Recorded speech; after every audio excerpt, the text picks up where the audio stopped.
Bueno, buenas noches. Muchas gracias por haber concurrido. Damos inicio a este quinto encuentro del ciclo de charlas que acompaña a la muestra en conmemoración al bicentenario de la independencia de las Provincias Unidas de Sudamérica. Contamos aquí y agradecemos la presencia de la curadora de la muestra, Carolina Carman, y nos acompañan en esta mesa y serán los panelistas de hoy, Fabio Wasserman, Ricardo Salvatore y Roberto Di Stefano. Pasaremos ahora a dar las charlas y luego abriremos el espacio para preguntas, consultas y sugerencias, si las hubiere. Presento entonces primero a Fabio y ya le cedo la palabra. Fabio Wasserman es doctor en Historia, se desempeña como profesor de Historia Argentina en la Facultad de Filosofía y Letras de la Universidad de Buenos Aires y como investigador del CONICET en el Instituto Ravignani. Entre otros trabajos, publicó De súbdito de la corona al líder revolucionario en el año 2011, una biografía de Juan José Castelli. Agradezco a Fabio y ahora sí, arrancamos. Bueno, ¿qué tal? Buenas tardes. Le quiero agradecer a Gustavo la presentación y la invitación. Para mí es un gusto estar acá en la biblioteca. Creo que la última vez que estuve fue hace un año, en unas jornadas que se hicieron de homenaje a Tulio Alperindongui, en esta misma sala, si no me equivoco, que fueron muy interesantes, muy productivas. Y el material también está subido, ¿no? En internet se puede consultar. Quería decir, antes de pasar mi exposición, que va a ser sobre élites y construcción, no tanto del Estado Nacional, sino del orden social y político. Un par de palabras, porque la Biblioteca Nacional en los últimos meses fue objeto y motivo de muchas discusiones públicas. Para mí siempre fue un lugar, o por lo menos durante mucho tiempo fue un lugar en el que me pareció que era un espacio muy interesante, no solo por los materiales que cobija y que para los investigadores son necesarios o imprescindibles, sino también por las discusiones que se daban. Yo lamento mucho lo que ha pasado en los últimos meses, sobre todo en relación a un punto, porque obviamente entiendo que las políticas públicas las tiene que establecer quien legítimamente ha ganado las elecciones, pero me pareció muy poco feliz, vamos a hacer una especie de eufemismo, lo que se ha dicho sobre los trabajadores de la Biblioteca Nacional, sobre todo, ¿no? Al tildarlos de ñoquis, grasas, militantes. Yo he venido durante muchos años a la biblioteca y he encontrado gente que trabaja, con la que igual se puede estar de acuerdo o no, y sobre todo me parece que, aparte de muchos de ellos ser despedidos y algunos haber sido reincorporados, me pareció muy injusto lo que ha pasado con ellos y solamente quería expresar mi solidaridad con los trabajadores, con los que han sido despedidos, con los que no han sido despedidos y mi repudio a todo tipo de declaraciones que estigmatice a los trabajadores. Bueno, una vez dicho esto, voy a pasar al tema. Por supuesto, esto es una posición mía que no espero que necesariamente las demás la compartan, pero me parecía importante decirlo. Bueno, el tema, yo les decía, es sobre élites y construcción del orden social y político, y más precisamente, la idea de la mesa es trabajar sobre élites o exponer sobre élites en el siglo XIX, sus consideraciones, percepciones y valoraciones que tenían los sectores dirigentes sobre los sectores populares. Pensando en la conmemoración que estamos teniendo en los últimos meses, que es sobre la Declaración de Independencia, me pareció que es importante partir de un texto producido poco después, unas pocas semanas después de la Declaración de Independencia, que es un manifiesto a los pueblos que se hizo mucho más reconocido posteriormente y que está entre los documentos que ustedes pueden ver en la exposición, que por otro lado quiero felicitarla a quienes la han hecho, porque está muy bien hecha y es muy interesante. Les decía, este documento termina con un bando que tiene por título, se llama Fin a la Revolución, Principio al Orden. Es decir, que en el mismo momento en el que se estaba declarando la revolución, los congresales estaba declarando la independencia, los congresales estaban diciendo que querían con eso también poner fin a la revolución. ¿Qué significaba eso? Veamos una breve carta o un pequeño trozo de una carta de José Ignacio Gorriti, que era diputado por Salta y una figura política muy importante. Cuando quiere argumentar por qué habría que coronar un Inca, dice: es el único medio de reparar nuestras desgracias, restablecer el orden y concluir con prontitud la revolución, que ya es intolerable. ¿Sí? Para Gorriti, que es uno de los protagonistas más destacados del proceso político que se abre con la Revolución, en 1816, el 26 de julio de 1816, pocos días después de la Declaración de Independencia, la Revolución ya era intolerable. ¿Qué era lo intolerable? Por un lado, algo que se ha trabajado mucho, que son las luchas facciosas y regionales. Bueno, acá en la muestra puedan encontrar bastante sobre esto, pero también otro aspecto que a mí me interesa puntualizar y sobre el que voy a exponer es la movilización de los sectores populares que ponían en cuestión el orden social. La revolución y las guerras habían provocado también un proceso de movilización de las clases subalternas o de los sectores populares. Podríamos discutir cuál es la caracterización más justa, pero ahora no hay tiempo y para entendernos creo que es suficiente decir sectores populares, que ponían en cuestión no solamente determinadas características de la organización política, sino del orden social. Sobre esto hay numerosos testimonios, pero quisiera traer un documento que en los últimos meses ha sido citado muy poco. Por ejemplo, Raúl Fradkin lo hizo en un artículo que publicó Página 12, que me parece que es muy interesante porque es la versión más extrema de todo esto y tiene sus razones por las cuales es la versión más extrema. Fue hecha por Nicolás Herrera, un político, hoy diríamos uruguayo, pero entonces oriental, pero que también formaba parte de la facción alvearista, que desencantado por lo del proceso político, directamente está pidiendo que los portugueses intervengan en la banda oriental y declararse súbditos de la corona portuguesa. O sea que todos los argumentos de él están sobreenfatizados, porque lo que está pintando es un cuadro aún mucho peor que lo que seguramente percibía. Decía cosas como la siguiente: la población de la América española está dividida en las diversas castas de blancos, indios, mulatos y negros con sus ramificaciones. Estas últimas permanecían subyugadas a la primera, por la fuerza de la opinión, de las costumbres y de las leyes, las cuales, favoreciendo privilegiadamente a los blancos, habían hecho que las ventajas de la riqueza, de la ilustración y de las relaciones consolidasen su preponderancia sobre la ignorancia y pobreza de las demás razas. La religión, aliviando los males de estas y presentando siempre como una ley de la benigna providencia el orden de cosas en que nacieron, acababa de acallar el grito de la envidia y el odio natural entre el esclavo y el señor. La casta, pues los blancos, ocupaba en América el mismo lugar y producía el mismo efecto que la nobleza en los estados de Europa, quedando así equilibrada la ventaja del número en unos por la fuerza del influjo y de la consideración de los otros. Bueno, esto es una descripción crudísima que continúa, porque ahí viene el problema.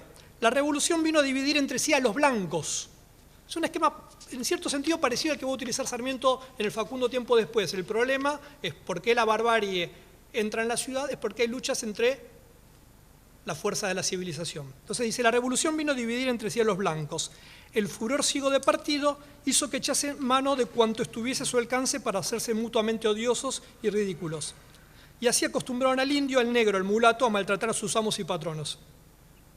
El odio del populacho y la canalla se desplegó con furia contra las cabezas de cuanto hasta allí miráronse como superiores. Las doctrinas pestilentes de los filósofos que, consagrando quimeras bajo los grandes nombres de libertad e igualdad, han inundado en sangre la tierra, vinieron a acelerar la desorganización general. Bueno, para no hacerlo muy largo, esto lo pueden encontrar si les interesa en el archivo Artigas, en el tomo 30, está en internet, es muy larga.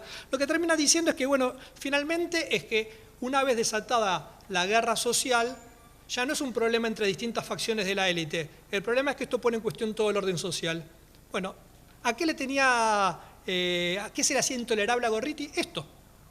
¿Qué se le hacía intolerable a los congresales que publicaron ese bando fin a la revolución, principio del orden? Esto.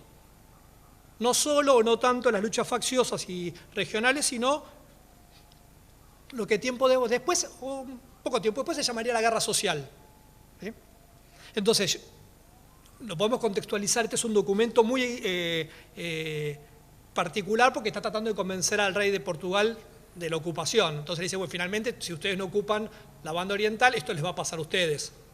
O sea que es probable que sea hiperbólico, pero igual, el espíritu uno lo puede encontrar en otros documentos. Lo que a mí me interesa es que como se ve una relación entre el accionar de los sectores populares, la forma de valorarlos y la construcción de un orden social y político. Y lo que yo quería tratar con ustedes es algunas consideraciones que se hicieron sobre esto durante la primera mitad del siglo XIX. Pensar este vínculo a partir del proceso revolucionario entre sectores populares y élites requiere tener presente varias cuestiones que yo voy a referirme a un par nomás. La primera es que hay un problema que es la consideración del pueblo como sujeto, en tanto la República se sustenta en la idea de soberanía popular. Pero el pueblo no es algo dado, no es algo definido de antemano, sino que es una construcción permanente atravesada por disputas. Y definir quién forma parte del pueblo y quién no forma parte del pueblo es parte de esas disputas. El problema, o la otra cuestión que viene acompañando esto, es que atrás de esta presunción, o junto a esta presunción, o a esta postulación de un cierto ideal de orden social y político, que supone o postura al pueblo como depositario de la soberanía, lo cierto es que la historia argentina posrevolucionaria es ineludible la presencia de los sectores populares en la vida pública como un actor relevante. Entonces, no es tan sencillo decir el pueblo es el soberano y no tenerlos en cuenta. No es algo tampoco que solamente haya sucedido en el área rioplatense, pero bueno, es lo que estamos viendo ahora acá. Entonces, ¿qué es lo que me interesa remarcar acá? ¿Cómo es que las élites letradas y políticas consideran a los sectores populares?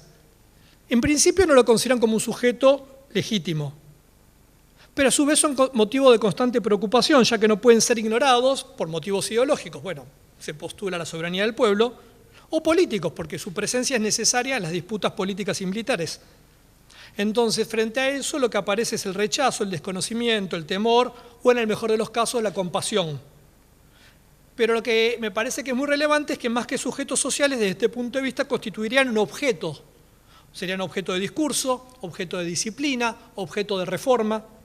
Y por lo tanto, su subordinación requeriría diseñar dispositivos, ya sean de carácter coercitivo o consensual. Y ahí aparecería la represión, la exclusión, la pedagogía, etc. Junto a las razones que uno puede considerar ideológicas y a los intereses, que es la forma tradicional en la que uno ve estas cuestiones, hay determinadas ideas que organizan el sentido de la experiencia social y hay determinados intereses que los sectores defienden, podemos decir intereses de clase.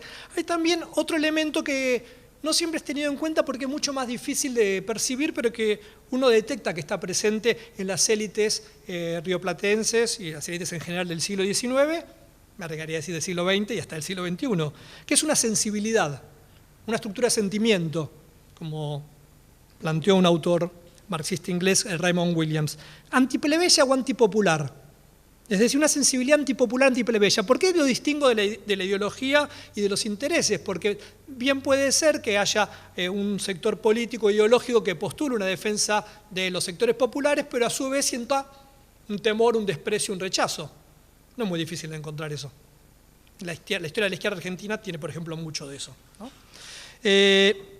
Entonces, por eso me parecía interesante ver qué pasaba, por lo menos en dos configuraciones, lo voy a hacer rápido porque si no voy a tomar demasiado tiempo, políticas e intelectuales, en las cuales se supone que hay una mirada, o uno a priori pensaría que tendrían una mirada favorable a los sectores populares, que es el momento ilustrado y el romántico. En la Ilustración tenía varias referencias, pero me voy a limitar a las posteriores a la Revolución, no a las previas. Lo que aparece es la idea de algo muy importante porque es lo que aún sigue informando buena parte del discurso sobre los sectores populares, las masas, las clases populares, etc. La idea de que toda la, digamos que la política y que las políticas públicas están destinadas hacia ellos, pero que por el momento, porque en ese entonces dirían siglos de dominio colonial, la ignorancia, la falta de educación, etcétera, no les permiten constituirse en sujetos. Entonces, lo que se plantea es una reforma y una regeneración que les permitiría cambiar su condición social y política, pero en el futuro. ¿Sí? La idea es que eso es algo orientado hacia el futuro. Y uno lo puede ver en numerosos documentos y acciones y demás. Vamos a ver, pongo un par de ejemplos para que se entienda mejor de qué estoy hablando, para tomar a figuras revolucionarias de las más radicales. Cuando Belgrano recuerda en sus memorias, que las escribe después de 1812, probablemente en 1814, cuando durante las invasiones inglesas se tenían que elegir a los comandantes de las milicias, de patricios, dice: confieso que desde entonces empecé a ver las tramas de los hombres de nada, para elevarse sobre los de verdadero mérito, y no haber tomado por mí mismo la recepción de votos, acaso salen dos hombres oscuros, más por sus vicios que por otra cosa, a ponerse la cabeza del cuerpo numeroso. Es decir, él cuenta cómo intervino en la elección del comandante de los oficiales de patricios para que no sean electos 2 hombres oscuros por sus vicios. Los hombres oscuros obviamente es literal y es metafórico. Y es muy literal y es muy metafórico. Porque la expresión de hombres oscuros que vegetan también era muy habitual en la época. Y estamos hablando de Belgrano. Y si uno piensa otra figura muy radical del proceso revolucionario, puede ser Castelli. Como dijo antes Gustavo cuando me presentó, yo soy una biografía de Castelli. Me encontré, por ejemplo, que después del fusilamiento de Liniers está en Córdoba y en la misma carta en que le pide a la Junta más dosis de vacuna contra la viruela, y acá se ve la ilustración, ¿no? Las dos caras, ¿no? Dice, es uniforme la opinión aquí de que la multitud de vagos y delincuentes en la jurisdicción con tan notable atraso de sus intereses proceda por haberse derogado por la Real Audiencia la pena de azotes, a que tanto temen los hombres de este país. Él está diciendo que la opinión, hoy diríamos la gente dice que como la Real Audiencia derogó la pena de azotes, los vagos y delincuentes hacen lo que quieren. Y la carta es larga, obviamente, y sigue diciendo, bueno, que lo decida la Junta, él no va a tomar esa decisión, si está bien de implantar la pena de azotes. Bueno, estamos hablando de Castelli. Hay más de Castelli también, pero no importa, voy a avanzar un poquito. Porque quiero que tengan algunas ideas sobre estas, o algunas referencias.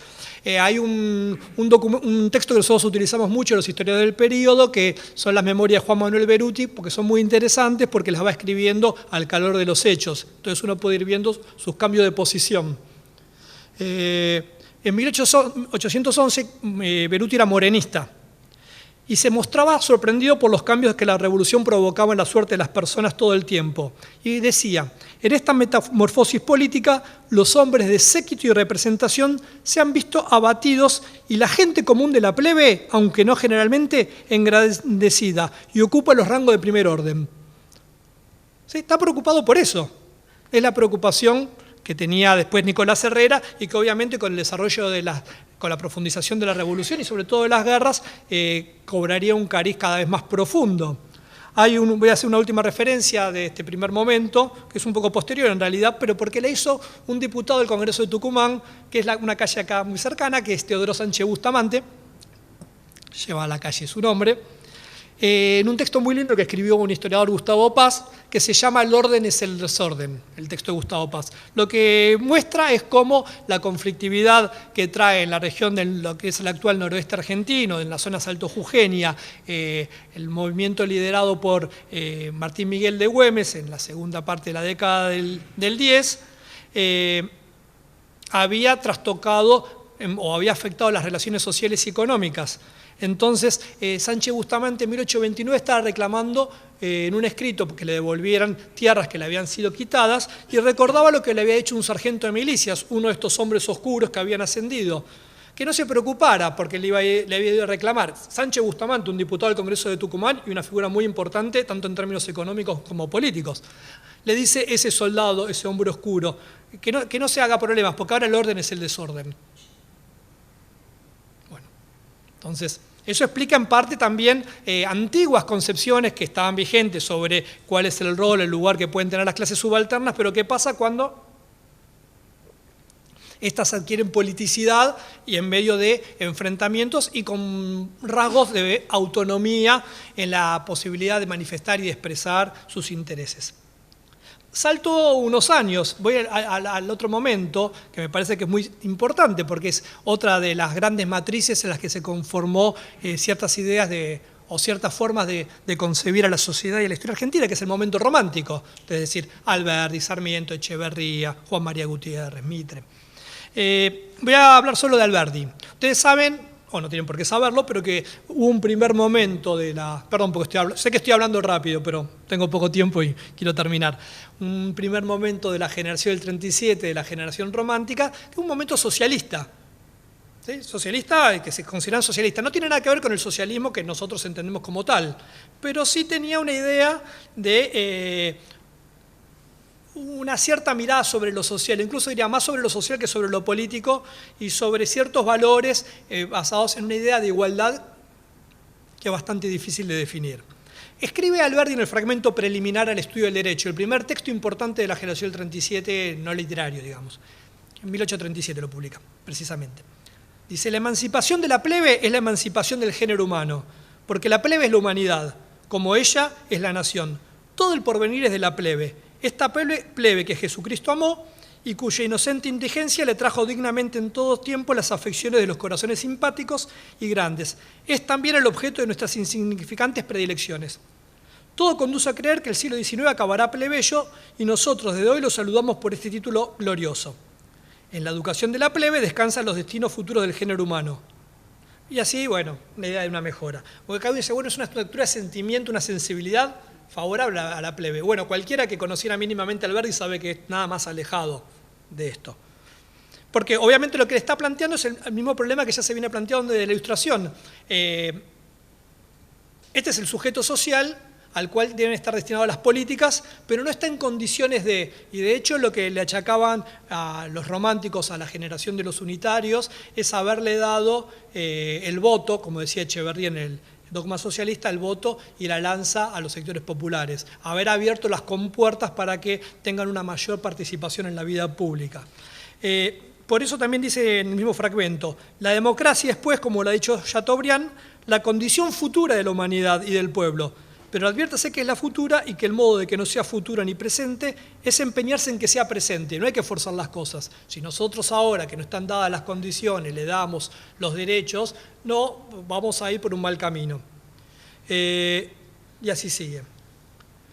Pero junto a estas cuestiones ideológicas aparece esto que yo decía, la estructura de sentimiento, el texto que quizás mejor lo representa, y por ahí es una de las razones por las cuales permaneció inédito, es el matadero de Echeverría. La descripción que hace de los sectores populares del matadero es tremenda. Por otro lado, es uno de los mayores logros literarios de la época y probablemente, a mi gusto, es el mejor texto de Echeverría, precisamente porque logra captar y dar una plasticidad a ese mundo, o en Facundo de Sarmiento y en tantos otros textos. Pero quiero volver a Alberdi, en un texto que es inédito, mejor dicho, un texto póstumo, se publicó después. Después de la derrota de los intentos por derrocar a Rosas, a fines del 39, principios de 1840, traza una suerte de balance.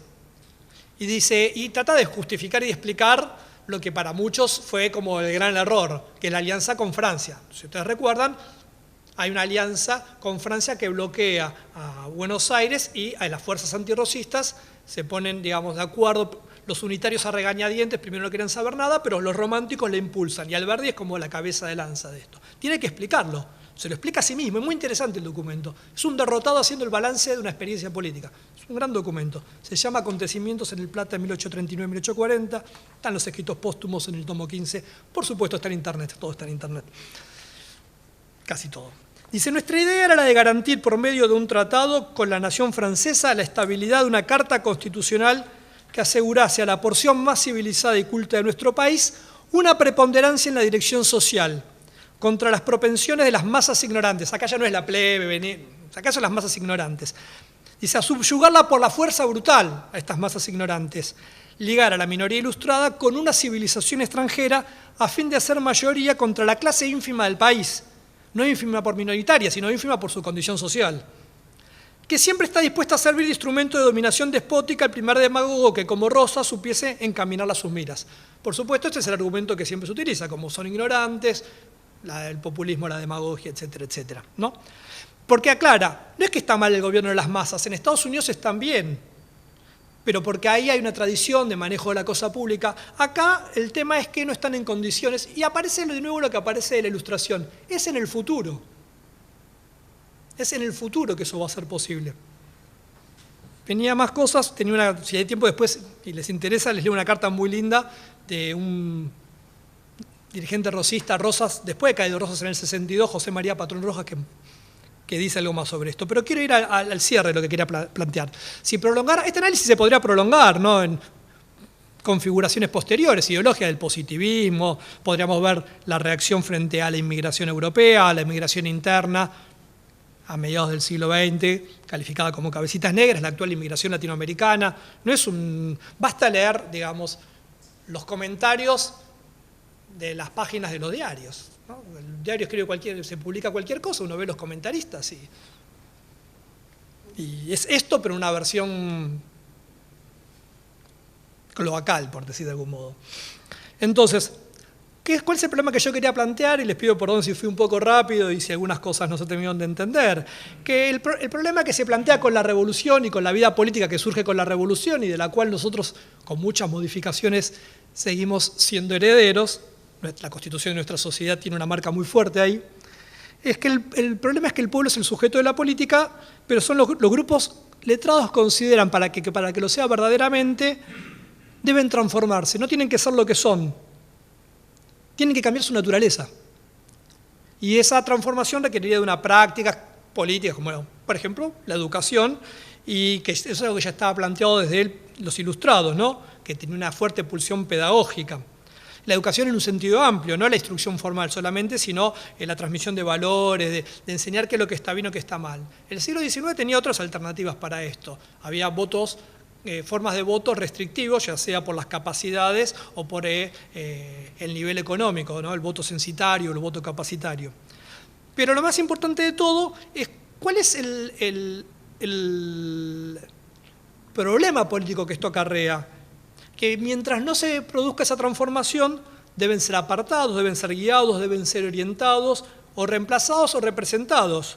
Y este es un rasgo central de la política contemporánea, no solo uno podría decir, de sectores políticos conservadores, sino es un rasgo constitutivo de la política contemporánea, en tanto y en cuanto se postula que la política tiene como sujeto a determinado actor, pero como ese actor no está en condiciones de poder ejercer esa condición de actor político, debe ser sustituido.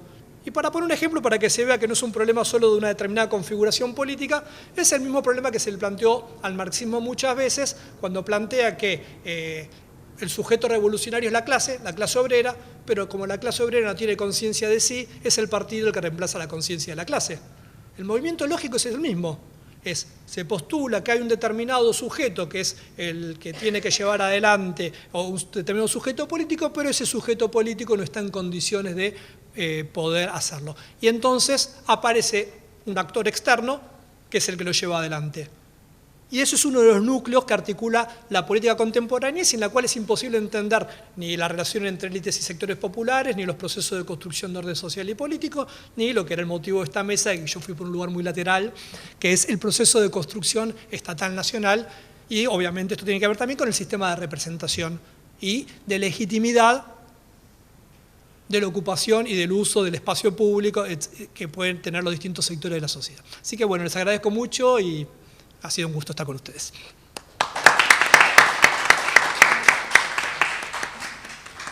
Muchísimas gracias, Fabio. Muchas gracias también por las palabras destinadas en torno a los trabajadores de la biblioteca.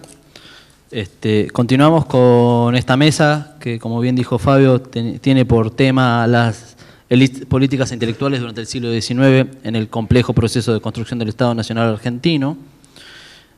Nos acompaña y continuará ahora con su exposición Ricardo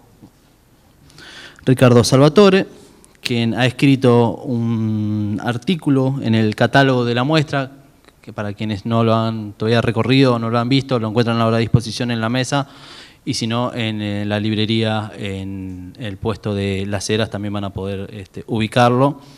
El artículo lleva por título Los festejos del 9 de julio en la época de Rosas, San Fernando en 1849. Presento entonces ahora a Ricardo y le cedo la palabra. Como decía, Ricardo es profesor de Historia de la Universidad Torcuato Di Tella. Su área de investigación se centra en la historia económica, en la historia de la justicia y del delito y la historia de las relaciones interamericanas. Entre sus últimas publicaciones se encuentran Imágenes de un imperio, Estados Unidos y las formas de representación en América Latina, del año 2006, y Subalternidad, Derechos y Justicia Penal, Ensayos de Historia Social y Cultural Argentina, 1829-1940, publicado en el 2010. Es, a su vez, coeditor de numerosos libros, entre ellos El delito y el orden en perspectiva histórica, del año 2013, y Murder and Violence in Modern Latin America, 2013. Se encuentra trabajando en una colección de ensayos sobre las representaciones de Estados Unidos en Latinoamérica, tentativamente titulado Imperial Mechanics, Essays on the Political Culture of U.S. Pan-Americanism. Así que muchas gracias, Ricardo. Disculpen el inglés. Y ahora sí, gracias. Bueno, muy agradecido por esta invitación y muy contento por estar en presencia de estos destacados colegas. De hecho, el ensayo que acaba de presentar deja abierta un poco a lo que viene, ¿no? Yo los voy a correr en el tiempo 40 años y voy a hablar un poco de la rebelión de Hilario Lagos y el sitio de Buenos Aires, tratando justamente de seguir esa línea interpretativa de cuáles son las visiones de élite o del liderazgo de la ciudad letrada versus las representaciones de los actores, en este caso Hilario Lagos y sus rebeldes de los pueblos de la campaña. El ensayo se llama Rebelión Bárbara, Constitucionalismo Rural, tratando de captar esa tensión que hay entre dos definiciones del proceso, es decir, fue una rebelión bárbara, una invasión de la campaña sobre Buenos Aires y una amenaza, digamos, de retorno de una tiranía a la rosista, nada más que ahora encarnada o dirigida por Urquiza. El Lagos se veía como el facilitador de esa posibilidad y eso atemorizaba al pueblo, a la ciudad de Buenos Aires. Pero por otro lado, bueno, están los documentos estos que hablan de por qué estos campesinos y propietarios siguieron a Lagos, estas cartas de apoyo, estos pronunciamientos, proclamas, etcétera, que a mí me interesaron tanto que tal vez los voy a aburrir leyendo algunos pasajes para que vean qué dicen los actores de sí mismos, ¿no?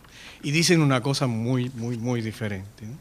de lo que dicen los historiadores oficiales de la defensa de Buenos Aires. Comencemos con qué es la Rebelión del Lago. Bueno, la Rebelión del Lago es un levantamiento de vecinos propietarios de los pueblos de la campaña, no sabemos exactamente el número, serán 20, 30 pueblos, ellos dicen que son mayoría, que todas las secciones están, norte, centro y sur, están representadas, en contra de la decisión de Buenos Aires de levantarse el 11 de septiembre, rechazar, digamos, el acuerdo de San Nicolás y no querer enviar delegado al Congreso Constituyente. Entonces los pueblos de la campaña de Buenos Aires se levantan para decir sí, tenemos que apoyar el proceso constituyente, Buenos Aires hace mal en no acompañar este proceso, ese es el proceso que nosotros queríamos y veníamos anticipando, ¿no?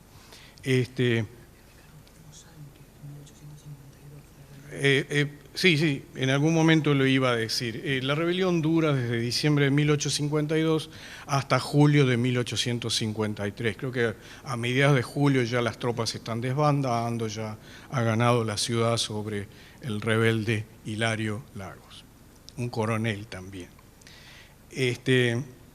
Entonces, este episodio ha sido opacado por la defensa de Buenos Aires, es decir, la ciudad encargó a sus propios historiadores contar una historia alternativa de la gloriosa defensa del pueblo de Buenos Aires ante estas hordas bárbaras federales que se veían como rosistas, ¿no?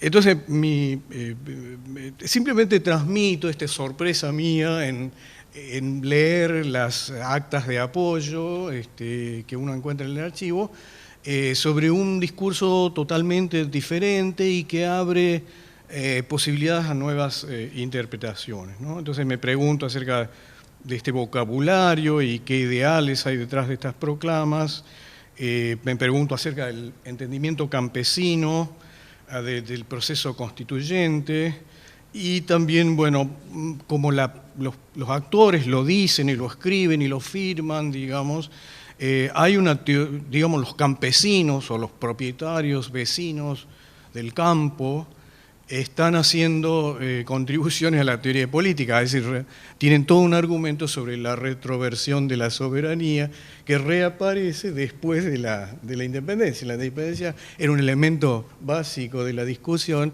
y luego queda olvidado por un tiempo y reaparece aquí este elemento y es discutido. Entonces se presenta esto como una batalla de un léxico y de palabras, como una guerra de palabras para caracterizar a este evento. Como digo, una historiografía, digamos, defiende una parte del evento, que es la defensa del sitio de Buenos Aires. La rebelión del lago es muy mayor que esa, es una serie de actos que incluyen el sitio, pero también actos que tienen que ver con relación a la relación entre Lagos y Urquiza, si la provincia va o no a enviar representantes, etc.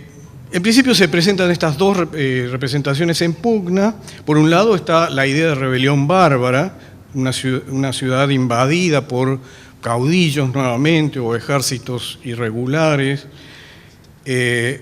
Y frente a eso está esta otra cosa que uno lee en los archivos, en las proclamas de apoyo a Lagos, que es lo que yo llamo el constitucionalismo rural o campesino. Es decir, en el campo hay gente que está apoyando un proceso constituyente. Entonces, yo quiero saber si ellos entienden de qué se trata y qué es lo que están haciendo, yendo a la guerra por esta cuestión. Desde de la vereda de la ciudad, digamos, los intelectuales que escriben sobre ello, y también el gobernador, digamos, Alsina en algún momento, Pinto en otro, Pastor Obligado en otro, digamos, van emitiendo opinión sobre esto y van diciendo que bueno, que en realidad este es un fenómeno de caudillismo que Lagos ha arreado, que arrea a los campesinos y los engaña, ¿no?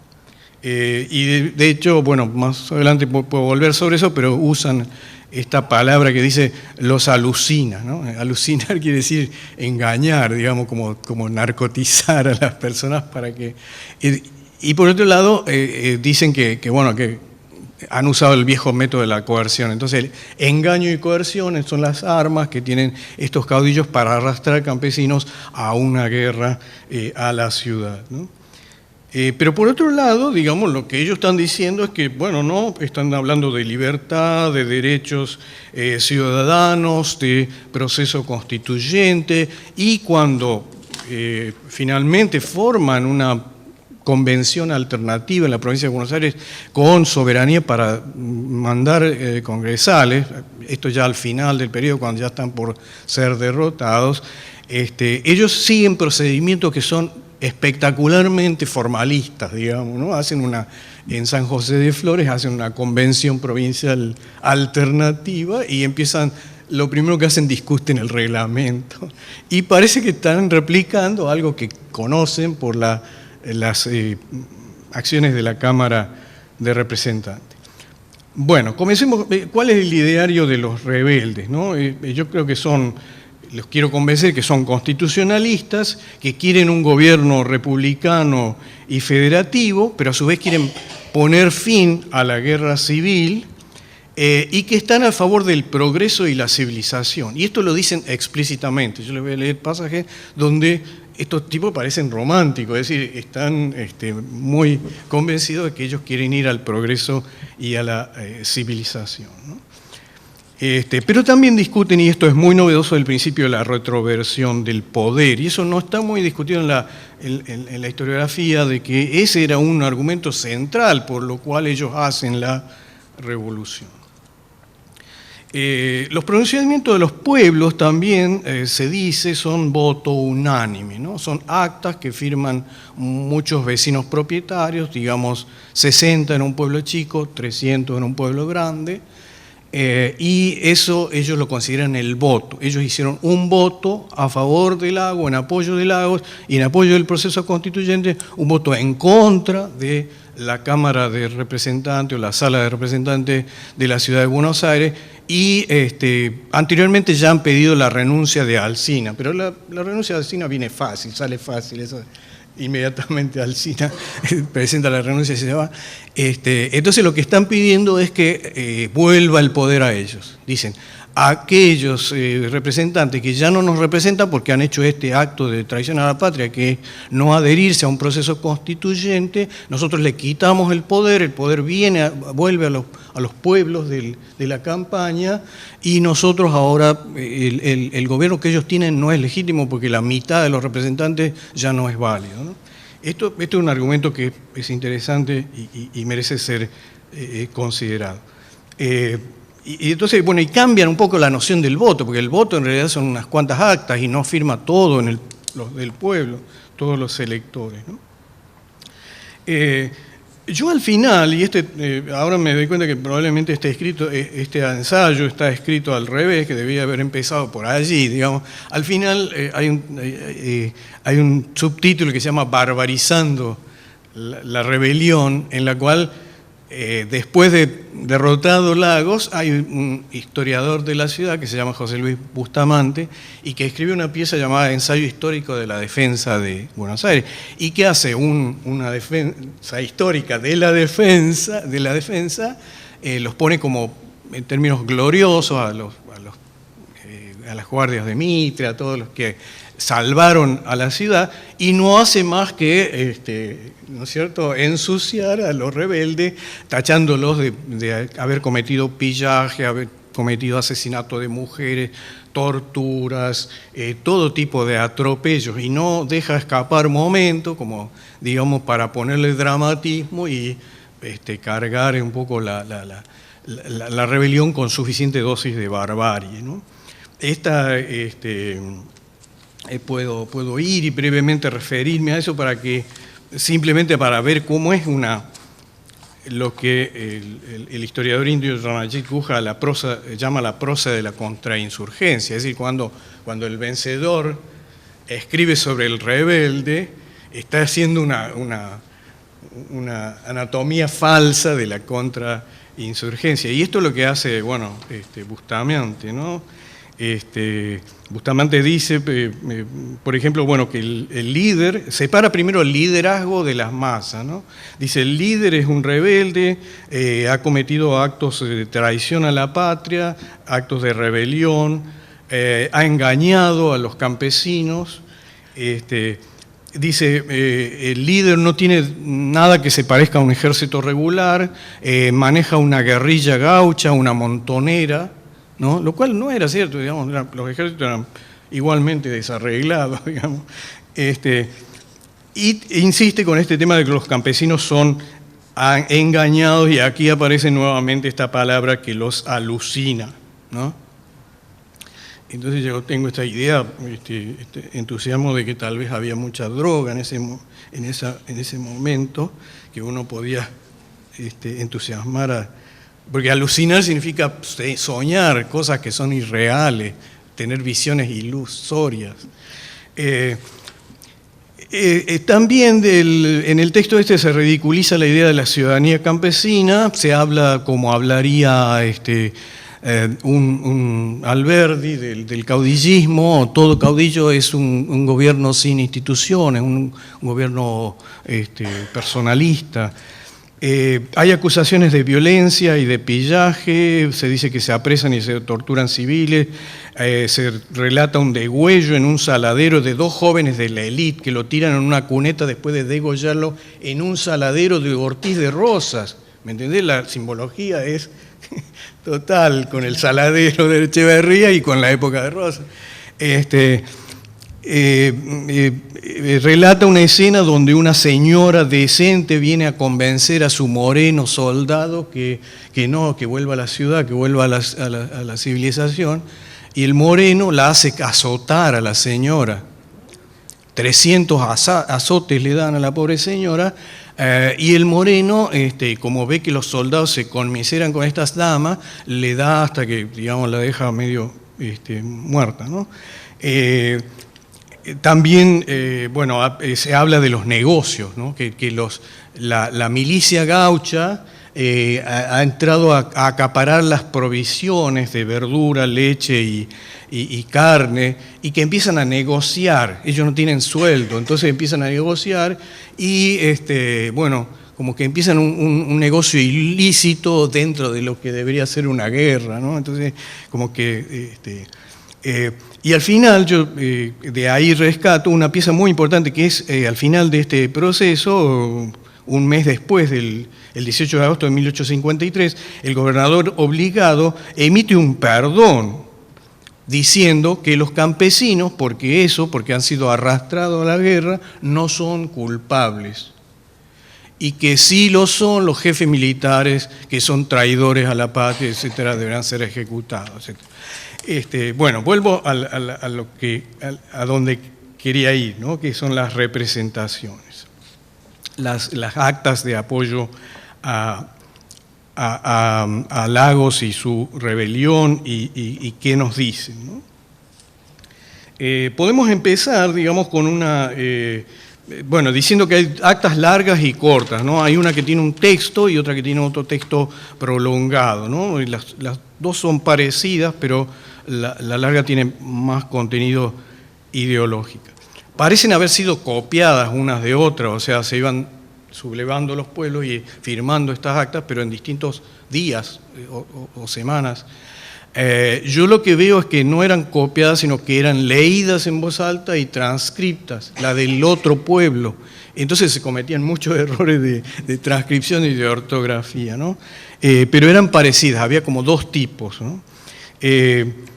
¿Qué dice el acta esta de San José de Flores, firmada el 28 de febrero de 1853? Comienza diciendo que, principio, que ellos producen una adhesión espontánea y libre de los vecinos, ¿no?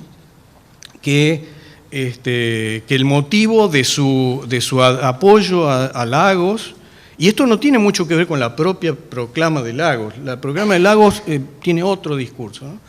Dice que el apoyo de Lagos se motiva en la situación de acefalía completa del gobierno.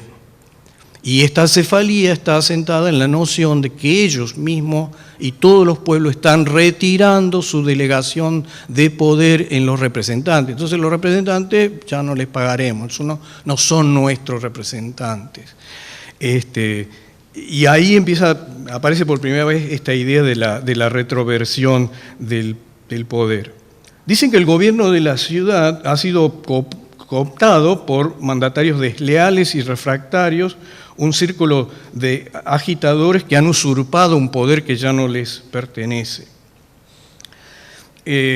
Dicen que la ciudad sitiada no está en condiciones, en este momento, mientras está sitiada, de elegir nada. Es decir, que tienen unos usurpadores del poder, pero si harían una votación, esa votación sería viciada porque lo harían en una situación de guerra, de coacción, ¿no?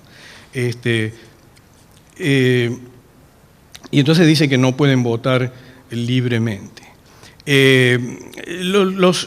Se sabe por otra literatura secundaria que los rebeldes de Lagos estaban muy descontentos, no porque, digamos, quisieran ver resurgir el federalismo, están a favor de un gobierno republicano federativo y hablan de la federación, pero están muy descontentos con que el gobierno de Buenos Aires ha nombrado al acérrimo unitario General Paz como jefe del secretario de Defensa o algo así, ministro de Defensa. Y además, digamos, sin consulta con otros, ha enviado a invadir la provincia de Entre Ríos. Entonces, esa es la cosa que irrita, ¿no? Y también ellos se refieren al oro de los porteños, ¿no? Que esta élite que ha tomado el poder, va a usar el oro para comprar soldados mercenarios, ¿no?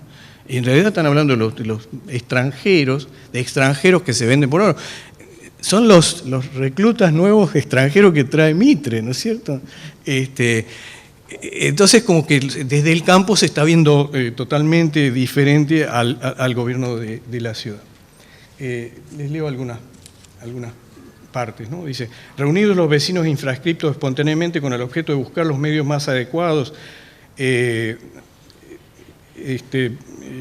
que sigue es diferente, ¿no? Dice: para superar la situación de acefalía del gobierno, para salir del estado de humillación, destrucción y atraso a que por desgracia parece estar condenados su industria, comercio y civilización, atraso y humillación impropias e incompatibles con el siglo presente, que es todo de progreso, todo de libertad y mejora social e industrial, ¿no? Esta es el acta de San Antonio de Areco del 19 de febrero del 53, donde se introduce el tema del bienestar, la mejora y el progreso, ¿no? Dice que el Creador ha dado a todos la posibilidad de autoperfeccionarse, y sin embargo en la Argentina, digamos, las continuas guerras civiles y toda la anarquía y la desunión ha impedido que se progrese, ¿no? Lejos de aprovechar, lejos de emplearse en su ejecución los inmensos elementos con que el Criador ha fecundizado y enriquecido nuestra tierra, después de 42 años de libertad y 36 de independencia, marchando, según se nos repite cada día, a esos fines hemos recogido por fruto de tantos afanes la esclavitud y la ruina. Esto es muy interesante. Esto es muy interesante porque los vecinos propietarios, uno creería que están enojados con Rosas, que tal vez Rosas no lo dejó opinar, o tal vez fuimos invasivos confiscando propiedades, etc. No, ellos están enojados con todos los gobiernos desde 1810, dice. Nuestra ruina la sembraron los malos gobiernos desde 1810 en adelante, es decir, desde la independencia, de la Revolución de Mayo y desde la independencia. Y lo marcan, son 42 años y son 36.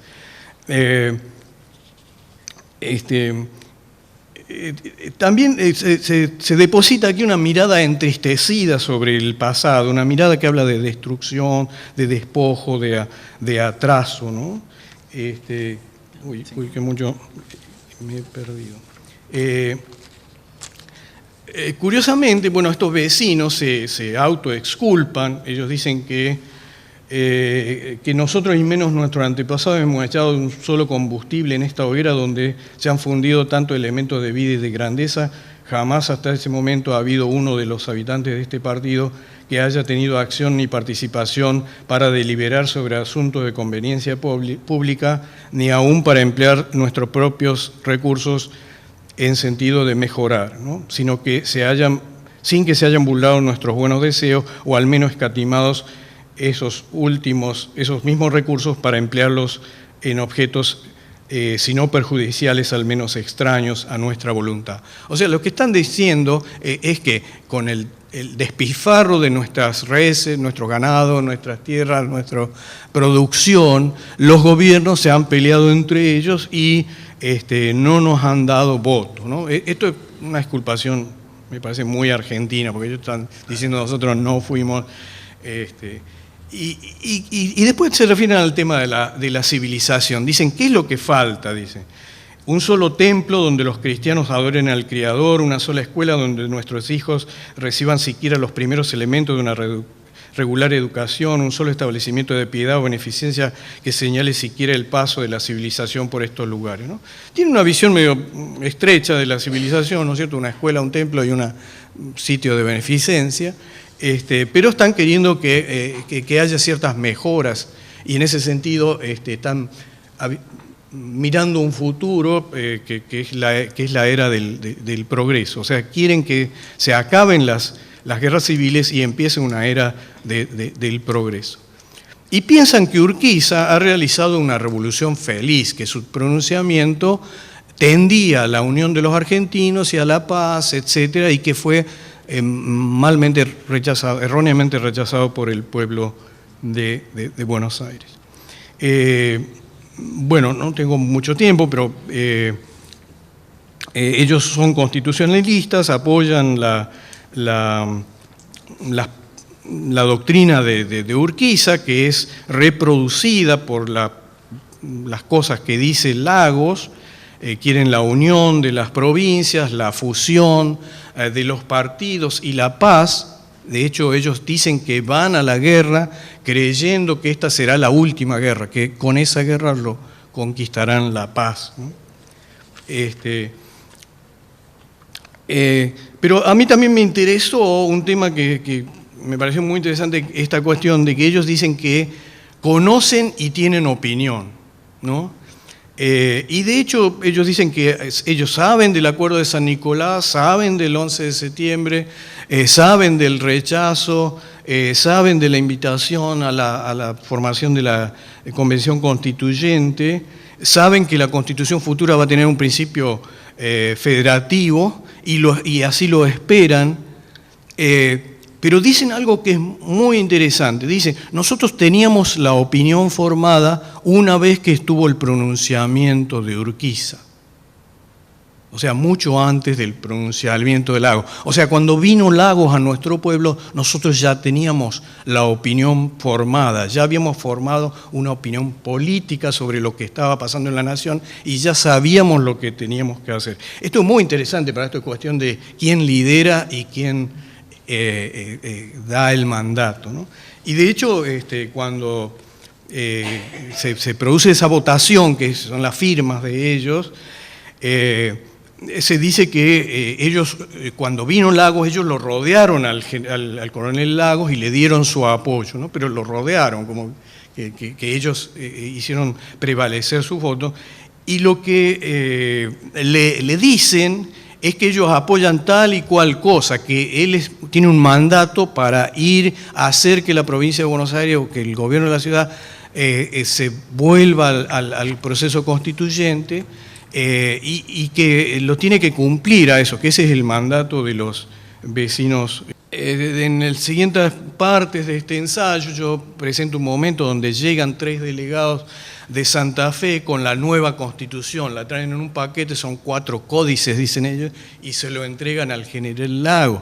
Y hay un speech de Del Carril que le dice a Lagos cuál es la idea, qué es lo que tiene que hacer. Y Lagos le dice, bueno, no, ustedes dicen que esto es irrevocable, que ya está dada esta constitución y que la tengo que hacer aceptar sí o sí. No, dice, aquí lo vamos a someter al voto popular y eso es lo que hace, ¿no? Llama a una votación, esa votación elige delegados a una convención constituyente alternativa que se reúne en San José de Flores y bueno, yo he encontrado al menos una acta de esas reuniones que tienen lugar en los primeros días de junio de 1853, un mes antes de la derrota, en la que he encontrado estos procedimientos muy formales de un procedimentalismo bastante extremo, ¿no es cierto?, y votan las dictámenes, lo que van produciendo, como se votaría ahora, ¿no?, en particular y en general, imprimen cosas que luego leen detenidamente, vuelven a la sala los delegados. Es fantástico. Yo solo quería transmitirles, digamos, este entusiasmo con este tipo de hallazgos de estas actas de apoyo, en las que yo veo que el discurso de los actores, o de algunos de actores privilegiados de esta rebelión, están oponiendo un constitucionalismo rural campesino muy informado por las ideas de federalismo, republicanismo, pero también civilización y progreso, en contra, digamos, de una narrativa de la ciudad, de una narrativa de la rebelión bárbara. Bueno, ahí lo dejo.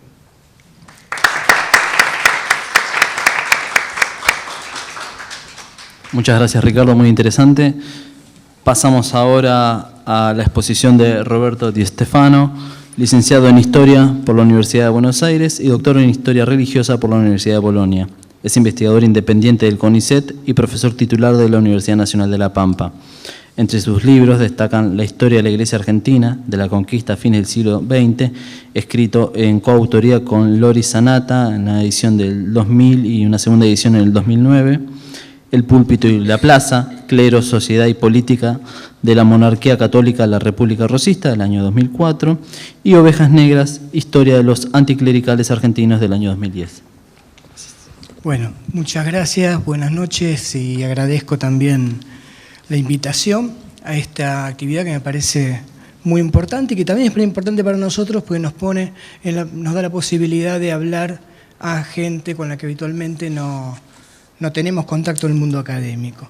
Bueno, mis colegas con sus excelentes exposiciones me han dado un poco pie para lo que yo quiero hablar porque lo que está sobrevolando aquí, ¿no?, en las dos exposiciones, esta cuestión de la civilización, esta cuestión del progreso, esta cuestión de la libertad y qué sé yo, que como decía recién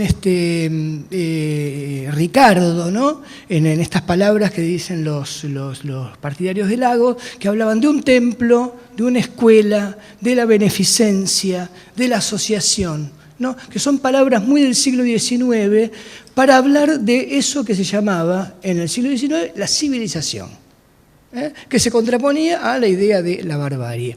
Y de lo que yo voy a hablar es de la construcción del Estado y de la religión.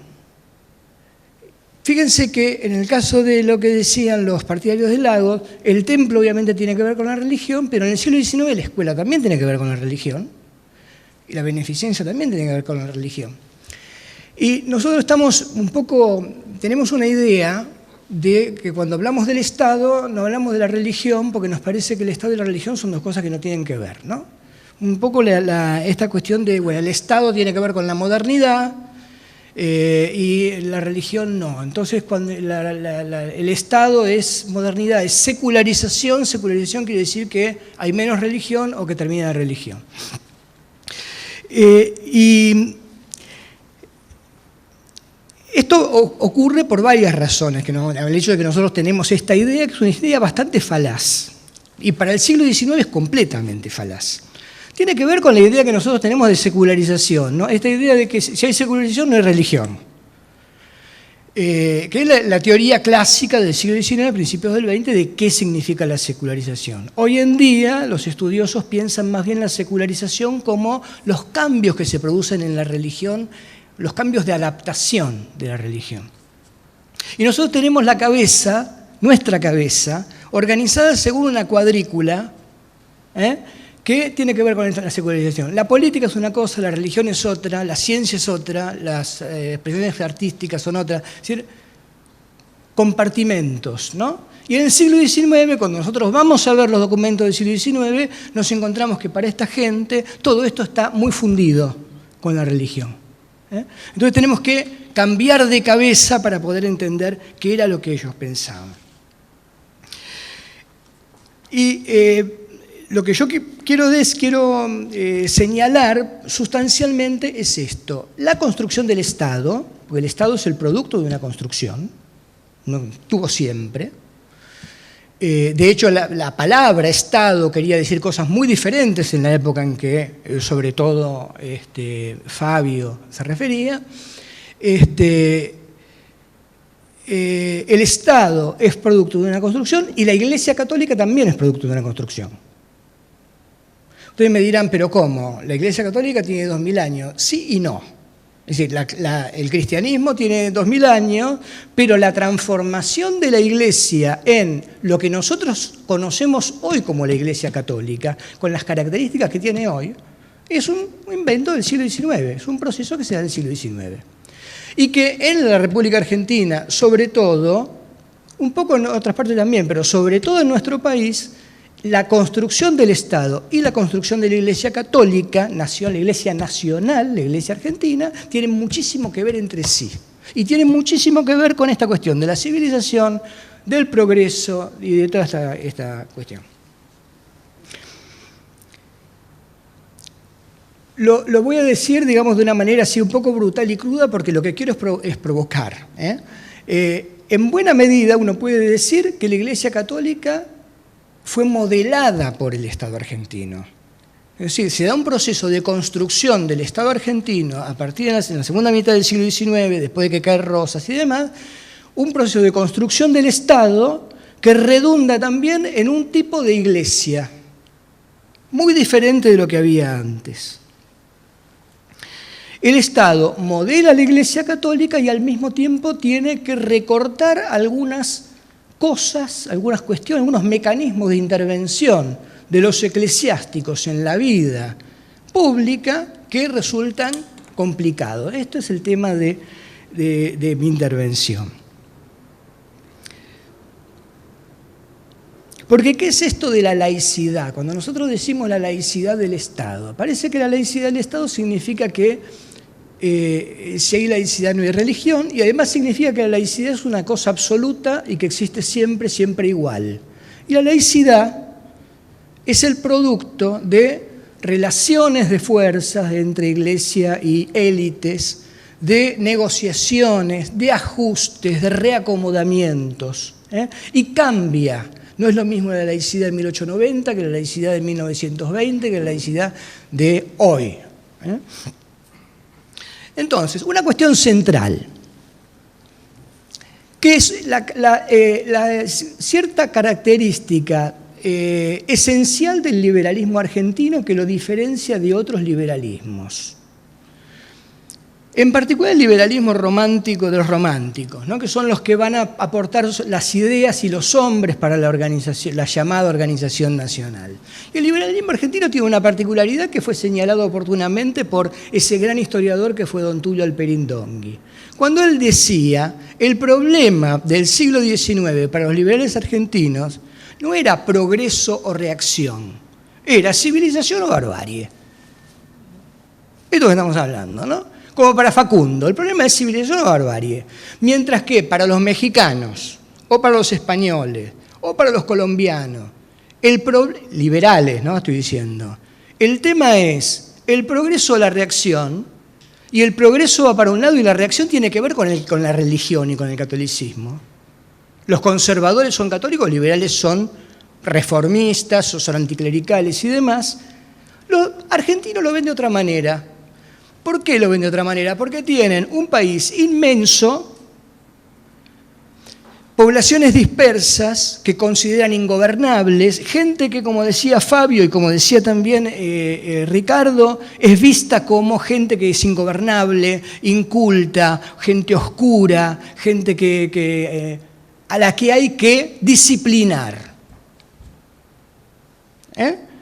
Entonces, a diferencia de lo que ocurre en México, donde tiene una iglesia muy poderosa a la que tienen que desarticular para poder construir el Estado y el mercado capitalista, en la Argentina se da el problema inverso en la cabeza de los liberales. El tema es cómo hacer que la Iglesia Católica, que prácticamente no existe, exista y sea una aliada de la construcción de la civilización. Ese es el problema de los liberales argentinos. Fíjense, dos figuras, estamos hablando de élites, letradas y políticas, dos hombres de la política y de la cultura como son Alberdi, que ya fue nombrado aquí, Juan Bautista Alberdi, y Félix Frías, que es menos conocido, pues un católico, también liberal, porque en el siglo XIX en la Argentina son todos liberales. Y los dos están muy de acuerdo.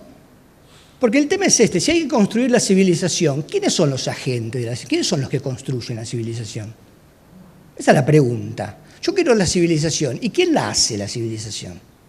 Una de las respuestas es la religión. ¿Por qué? Porque esta gente que es inculta, que es oscura, que es incivilizada, que se levanta en armas, que está hace 60 años de guerra civil en guerra civil y qué sé yo tengo que pacificarla, civilizarla, darle hábitos de trabajo, etc., ¿no? ¿Quién lo hace? Bueno, en buena medida la religión. ¿Qué dice Alberdi y qué dice Frías? Alberdi dice, traigamos a los hombres del norte de Europa, ¿no? Que son protestantes, y démosle la libertad de culto. ¿Por qué? Porque son como son, civilizados, laboriosos, ahorrativos, etc., buena gente. Son así por la religión que profesan, dice Alberdi en las bases.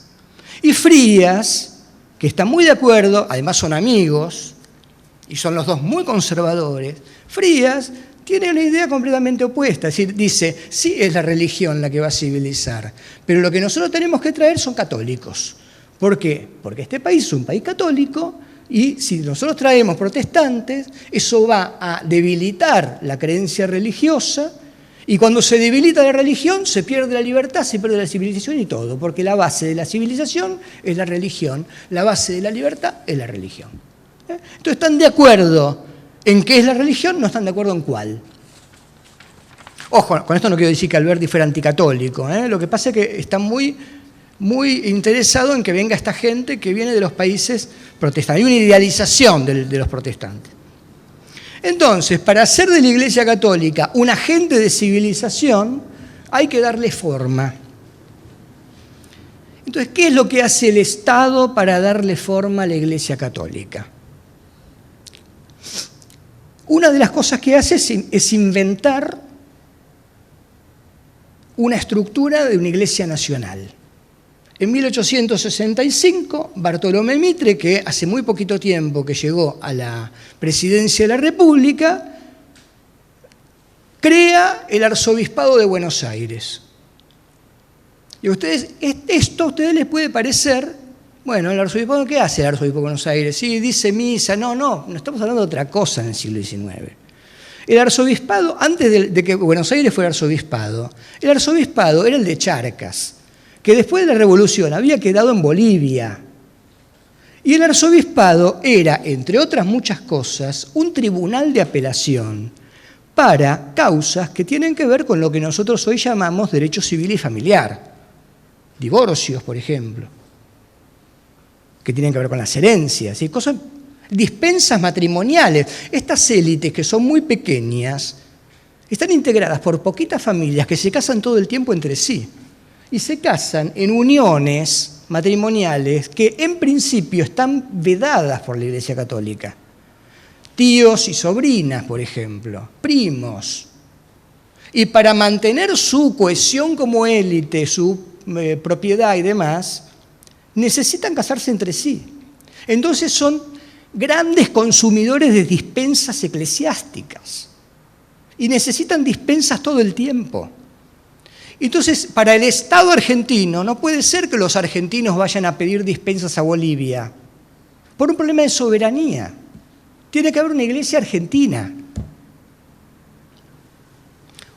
Un ejemplo, le estoy dando un ejemplo. Otro ejemplo, el tema de la soberanía y los tributos eclesiásticos. ¿Cómo se financiaba la religión en época colonial? Por ejemplo, con los diezmos, ¿no? Que era un tributo, por no decir un impuesto. El 10% de lo que vos producías en trigo o en ganado iba a parar al diezmo, teóricamente, ¿no es cierto? Muchas veces se habla de los problemas económicos del diezmo, pero no se habla del gran problema político. Y el gran problema político es este: el Estado no puede permitir que haya otra entidad fuera de él que cobre impuestos. Porque cobrar impuestos, como acuñar moneda, como impartir justicia, como promulgar leyes, es un atributo del Estado. Entonces hay que modelar esa iglesia y decir, bueno, mira, diezmos no. ¿Y cómo hago? Y bueno, vamos a ver, presupuesto de culto. El presupuesto de culto sigue existiendo hasta el día de hoy. Es la forma que encuentra en ese momento el Estado argentino para decir, mira, diezmos no se pueden cobrar. No es un problema económico, es un problema político, de soberanía. El problema de la ciudadanía.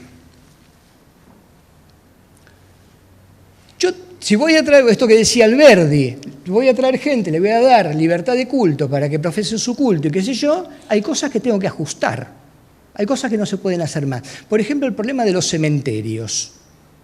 Los cementerios, hasta cierto momento, en Buenos Aires hasta 1821, estaban en las iglesias. La gente se enterraba en las iglesias. Después, bueno, se crean cementerios públicos. Ahora, estos cementerios públicos, como el que crea Rivadavia, cuando dicen, no, porque Rivadavia es laicista, que creó el cementerio público.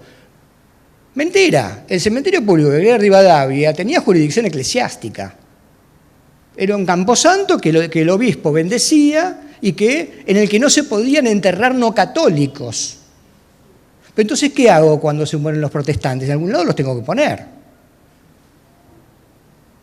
¿No? La nacionalización de los cementerios tiene que ver con un problema que es, estamos ya en una sociedad en la que no todo el mundo es católico. Entonces, esto hay que ajustarlo para que esta iglesia pueda acompañar este proyecto de construcción nacional.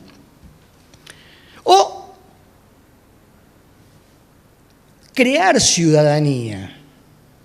Por ejemplo, los indios, el artículo 67 de nuestra Constitución, esa la de tu amigo Lago, el artículo 67 dice, el Estado se ocupa de que los indios sean convertidos al catolicismo. O sea, le están dando a la Iglesia Católica la misión de crear ciudadanos, hacer de esos indios ciudadanos y productores, asimilarlos, incorporarlos al Estado, incorporarlos al mercado. O los inmigrantes, cuando a fines del siglo XIX se dan cuenta del peligro que es tener un país en el que el 30% de la población son inmigrantes, gente nacida fuera del país, y en algunos lugares, como en la ciudad de Buenos Aires, más del 50%, ¿quién le da una identidad homogénea? ¿Quién hace de esta gente argentina? O no de esta gente, de sus hijos. ¿Quién hace de sus hijos argentinos? Por un lado lo hace el Estado, con la escuela, con la liturgia patriótica, los actos, los aniversarios de la independencia, el himno cantado en la escuela, la bandera argentina, saludada todas las mañanas en la escuela y qué sé yo. Pero además se dan cuenta de que la mayor parte de los inmigrantes que vienen son católicos. Y que si hay algo que hay en común entre los que vienen y los que están, es la religión. Y entonces le van a dar a la Iglesia Católica también el mandato de nacionalizar a los inmigrantes. Fíjense la función que cumple el santuario de Luján, porque en época colonial la Virgen de Luján brilla por su ausencia. No aparece por ningún lado la Virgen de Luján. Estamos buscando medallitas de la Virgen de Luján, estampitas de la Virgen de Luján y hay que buscarlas con lupa. Hay una de la Virgen de Luján y hay 400 de San Francisco y 500 de Santo Domingo. Y la Virgen de Luján no aparece por ningún lado. ¿Cómo aparece el culto de la Virgen de Luján? Tiene que ver con esto, con la idea del sacerdote Jorge María Salver, francés él, pero que entiende toda esta cuestión dice, hay que crear un santuario nacional. Y el santuario nacional de Luján es el santuario en el que se forja el catolicismo de los futuros argentinos. Fíjense que se promueven todas las peregrinaciones de los extranjeros a Luján, que primero van con las banderas italianas y después las banderas italianas van desapareciendo y van apareciendo cada vez más banderas de Argentina. Se están nacionalizando. Bueno, con esto que les digo ya es suficiente como para que tengan una idea de lo que quiero decir. Cuando nosotros pensamos la construcción del Estado, por un lado, y pensamos que la Iglesia Católica, el catolicismo, no tiene nada que ver con esto, nos estamos equivocando rotundamente. Porque mucho de esta cuestión que tiene que ver con el Estado, con la civilización, con la patria, con la libertad, con el progreso, etcétera, pasa por el catolicismo, por modelar un determinado catolicismo y por no dejarlo que se convierta en otro tipo de catolicismo que no me acompaña. Y ahí surgen estos conflictos Iglesia-Estado, cuando los católicos quieren hacer cosas que se salen del renglón. Ahí les pegan en la cabeza y los vuelven a traer. Pero hasta el día de hoy tenemos un presupuesto de culto. Hasta 1966 hubo patronato nacional sobre la Iglesia Católica. 1966, hasta el sesquicentenario de la independencia argentina. Y digamos, lo que quiero, con lo que quiero terminar es con este concepto. Si no hay modernidad posible, no hay Estado posible, no hay secularización posible sin hacer algo con la Iglesia Católica. Por eso es tan central el problema religioso para la política que podemos decir, sin algún tipo de intervención sobre la religión y sobre la Iglesia, no tendríamos ni Estado, ni sistema político, ni política, ni nada. Nada más, muchas gracias.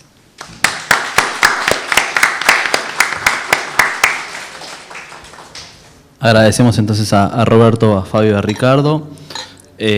Simplemente quería decir, bueno, de nuevo, muchísimas gracias. Cuando pensamos el ciclo de charlas, lo pensamos como complementando algo que no puede ser sino una exhibición parcial. De eso se trata una muestra, cuyo tema disparador es la independencia y como decía, el ciclo es pensado para complejizar, enriquecer y profundizar todos los temas que el tema independencia pueden disparar, y frente a eso, nada, simplemente quería agradecer porque así como se ha cumplido en las anteriores charlas, en esta en lo personal he aprendido mucho, así que gracias a los tres.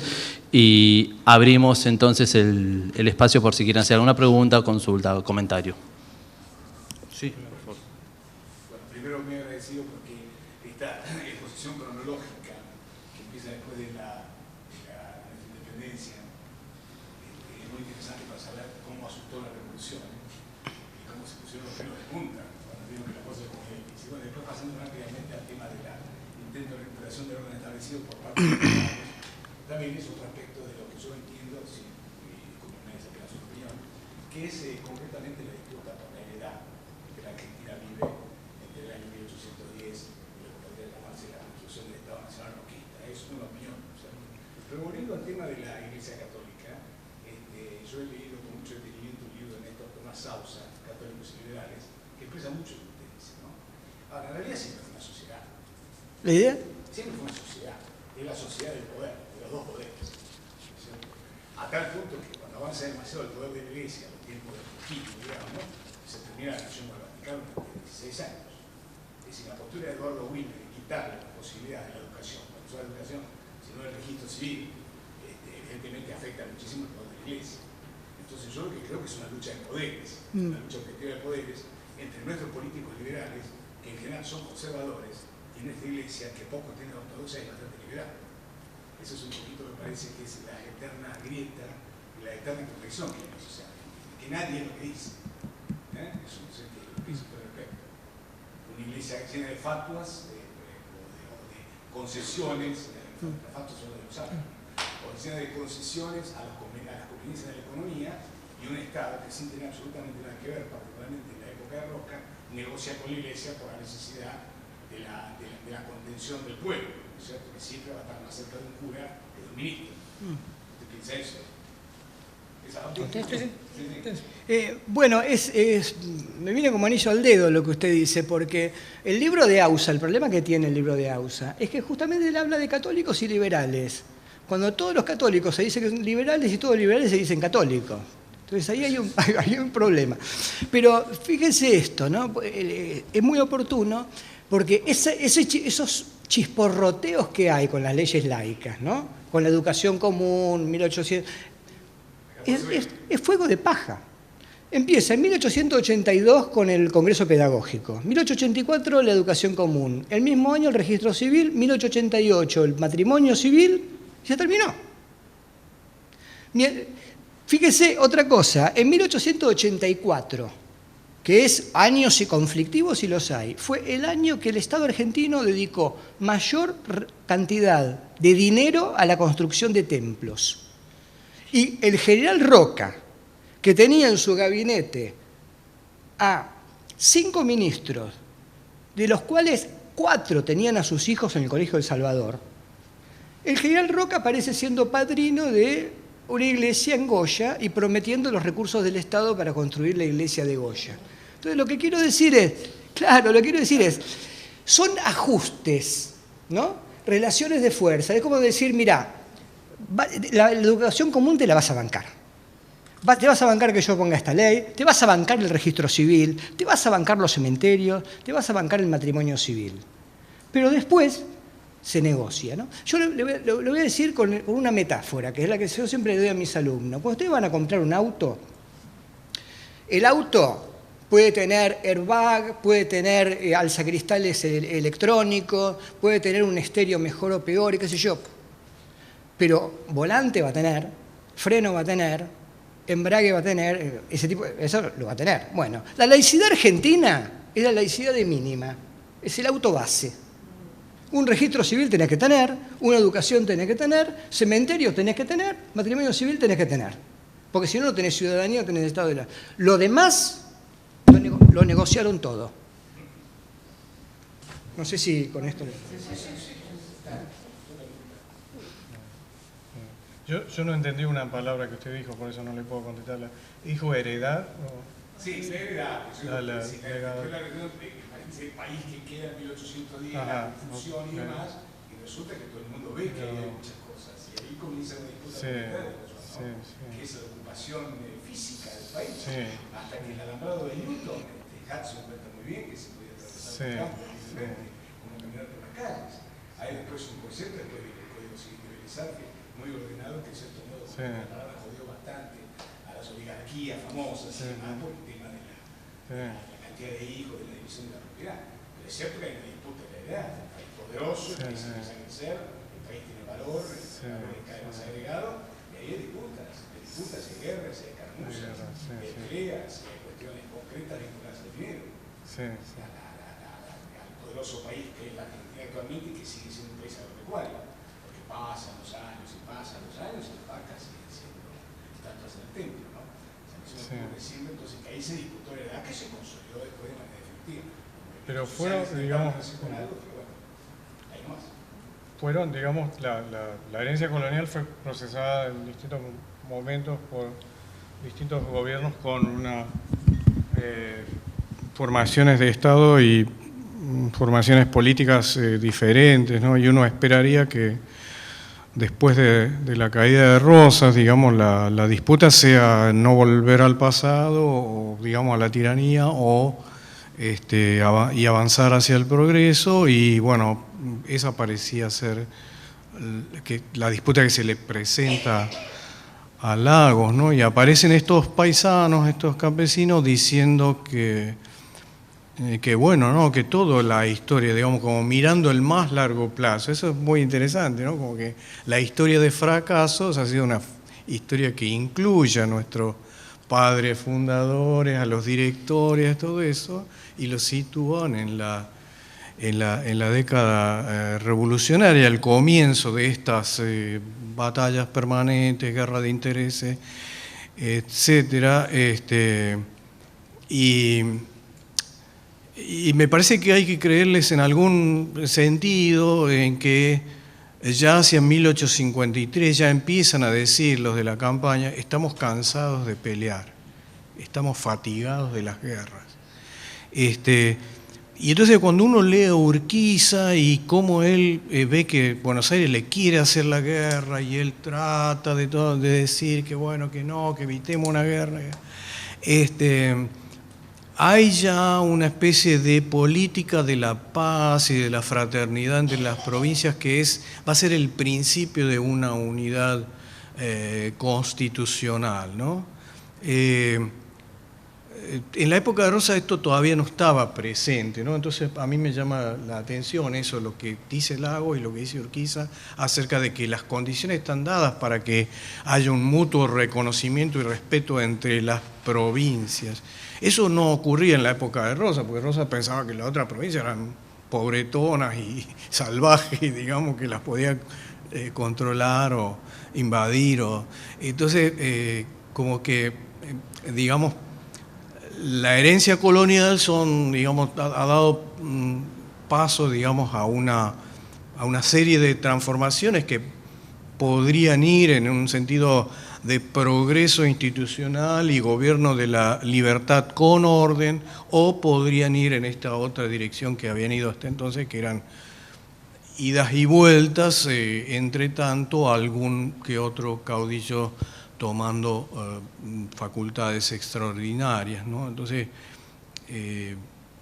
digamos, lo que digo es que, bueno, que la herencia colonial se fue procesando de diferente manera y que, bueno, cada uno tuvo su responsabilidad en lo que pasó. Lo que nos sorprende a nosotros es que, además de las narrativas oficiales y las contranarrativas, digamos, las capas geológicas de la historiografía que hay, uno sigue escuchando voces disonantes que dicen: no, nosotros estuvimos en esa rebelión por esta y esta otra razón, y no parece ser muy parecido a lo que cuenta la historia oficial, ¿no? No, agrego algo más que es muy general, pero que me parece que también para entender todo este siglo XIX tan conflictivo que se abre con la Revolución de Independencia, no solo en el Río de la Plata, sino en Hispanoamérica en general, es que después de la crisis del orden monárquico y colonial, en el cual, con constantes ajustes, había una estructura política y social que que tenía un funcionamiento. Al entrar todo eso en crisis, lo que se puso en discusión no solamente es el acceso al poder, sino la definición de las características que tendría que tener ese poder y cómo se regulan las relaciones entre la sociedad y el poder político y cómo se constituye la sociedad incluso. Entonces está todo en discusión. Entonces, ¿por qué este periodo que tomó ahora Roberto, más hacia la segunda mitad del siglo XIX, que empezó con lo de Ricardo, es tan importante? Porque de alguna forma se va encontrando algún tipo de estructura política que no es solamente el Estado Nacional, me parece que es muy importante lo que plantea Roberto, sino que también es la Iglesia y a su vez es la definición de lo que es la sociedad argentina. Porque lo que nosotros siempre estamos pensando que está la Iglesia, el Estado y la sociedad. Bueno, previo a la Revolución eso no lo podíamos pensar de ese modo. Tiene otras características la estructura de relaciones sociales y de poder. Todo esto entró en crisis y lo que va a terminar constituyéndose es esto. Es un Estado nacional, con una Iglesia nacional y con una sociedad nacional, que tienen niveles de articulación y niveles de autonomía y de formas de representación y de articulación. Llegar a eso implicó todo lo que nosotros llamamos como guerras civiles, en las cuales estuvo en juego y estuvo en disputa, y eso me parece lo decisivo. Por eso no es simplemente quién accede al poder, si tal o cual facción, si tal o cual grupo político, si tal o cual provincia, sino qué características tiene que tener. Y de ahí el tema de las disputas, que si es unitario, si es federal, si es confederal, si tienen voto tal o cual sector o no lo tiene, si la sociedad tiene estas características o no va a tener. Está todo en discusión, todo. Y eso es lo que hace que sea una historia tan compleja y tan rica y bueno, tan interesante, por lo menos para los que nos dedicamos a ese periodo, es una de las razones por la cual es muy interesante. Es un mundo que se deshace y un mundo que se construye. Y uno, como dijera, bueno, uno tiene cartas de un juego antiguo, algunas sirven, otras no, y se crean unas nuevas, pero nadie sabe cuál es el juego. Entonces hay que inventar el juego, no solo hay que jugarlo, mientras se juega el juego se lo inventa, las reglas, y es eso, el siglo XIX es eso, no solo acá. Y es en términos para lo que es un historiador o alguien que se dedica a una disciplina social humanística, es interesantísimo. Versión de Argentina. Sí, yo no lo recomendaría, pero bueno, sí. No, es bueno, es bueno. Sí, bueno, sí. Nick Shumway. Sí, había otra pregunta. Perdón, sí.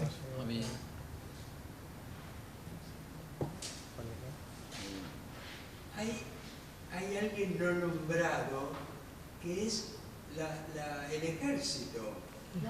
Sí.